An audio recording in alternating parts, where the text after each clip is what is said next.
Let me ask you something. How many people do you know who scored above 280 in JAMB and still didn't get admitted? I know several of them. And how many people do you know who scored 210 or even less and still got admission into their dream course? That tells you one thing. Admission is not about your score. It never was. JAMB is a filter and not a verdict. And in this video, I'm going to show you the full picture, the strategy, and the exact step you need to take to secure admission into your course of choice.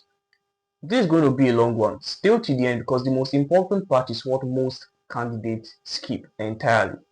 My name is Barnabas. I had a 320 in my UTME and I'm currently a medical student at ABU Zaria. I have walked this road. I have watched others walk through it as well. Some successfully, some not. So what I'm going to be sharing with you today is not just theory, but actually what works. The first thing you need to understand is how the Nigerian admission system works. Before we talk about strategy, you need to understand the system because you can't navigate a road you don't know. There are 4 things that determines whether you get admitted into a Nigerian university or not. First, your JAMB score. Your JAMB score gives you eligibility and also contributes to your aggregate. 2, your post-UTME score. Most schools combine your post-UTME score with your JAMB score to give you your final aggregate. So make it 50-50 and others 60-40. It all depends on the school you apply to. Number 3, your O-level, 5 credits including maths and English, and a specific subject for your course. Without your O-level, you can't secure admission into any course. Without the right O-level combination, no score saves you.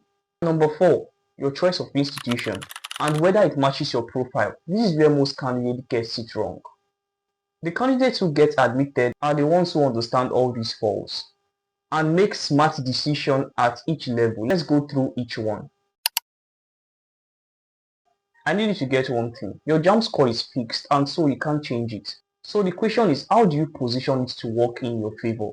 If you score 250 and above, you have strong options, but don't get comfortable because top scorers every year lose their admission just because they take post-UTME as a formality. If you scored between 200 and 249, you're in the middle ground. You can still secure admission into a good school, but you need to be strategic about it. A 220 going into a less competitive course in a university will eventually beat someone with 250 going into a competitive course in that same university. If you scored between 160 and 199, your path requires the best decision to make right now.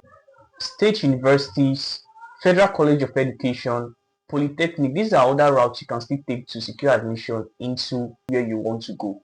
I will explain how in a moment. Whatever you score, go to your JAMB caps and ensure your profile is complete. Ensure you upload your O-level and everything is intact in your JAMB caps because I have seen situations where people get denied admission due to errors from JAMB caps and you don't want to be part of them. I said this in my last video and I will say it again. Post-UTME is where your admission is truly decided. If your school weighs post-UTME at 60%, then your JAMB score is only 40% of your aggregate. That means a focused candidate with 230 in UTME can outscore a lazy candidate with 290 once the post-UTME result is out. In my subsequent videos, I'm going to tell you how to prepare very well for post-UTME and how to use the post-UTME to your advantage. Here's something that surprises people every admission cycle. Students with high JAMB score and high post-UTME score eventually get denied admission because of their O-level combination. Every course has a required O-level subject. Medicine needs biology, physics and chemistry. Engineering needs maths, physics and chemistry. Law needs government or literature depending on the school you're applying to. So if you are missing one required credit, you do not qualify. Let me tell you a story. There was this colleague of mine that we both got admitted at the same time. Due to the fact that she had a D7 in her O-level when the result was released, she got denied the admission and was transferred to another department. What you should do right now, go to your school official website and look for the O-level subject combination in the course you applied for. Then cross-check your result against that list. This is the part that most students get emotional about, and that emotion costs them an extra 1 year at home. Your dream school is valid, your dream course is valid, but if your profile doesn't match it right now, forcing it is not courage. It's a gamble with your time. Here's how to think about it strategically. First, research your actual cutoff mark and aggregate score for the admitted candidates into that your particular course of choice. Not the official minimum cutoff, the actual score of people who got in last year. These are often shared in student forums and departmental groups. Use this as your real benchmark. Second thing I need you to understand here is, if your profile is borderline for your first choice, identify a strong second choice where your profile is comfortably above the threshold. Use your JAMB caps change of institution window wisely. And thirdly, do not ignore considering change of institution, particularly from a federal university to a state university or a university to a polytechnic. I have seen a lot of people that use that route, and you can also use it as well. I want to talk to you directly for a moment. Every year, thousands of candidates with great score didn't get admitted because they waited for their school to announce post-UTME before starting preparation. They waited to see if their score was good enough before fixing their documents. And every year, candidates with low JAMB score get admitted because they work strategically and left nothing to chance. Admission doesn't reward the most talented candidates. It rewards the most proactive and prepared one.